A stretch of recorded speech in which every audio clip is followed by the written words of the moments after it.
Okay, here's a quick video on the new filter frame version here.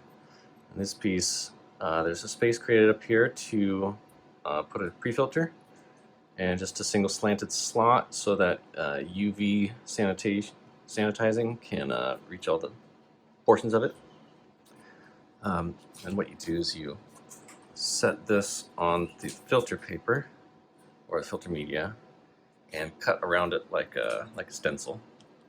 Now, unlike this one where the cut edges were exposed and could possibly wick in moisture, this new one has a large flange lip, and then there's also a little tiny lip on here to hold against the face here and cover up the edges, the ingress points.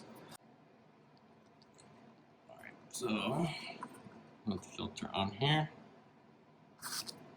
Just cap over it, aerosol down,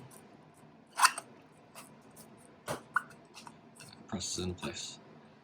There's no exposed filter around the edge. There's a nice solid seal around there from the lip. So on this one, you can actually see internally here that it makes a nice solid seal around the entire perimeter.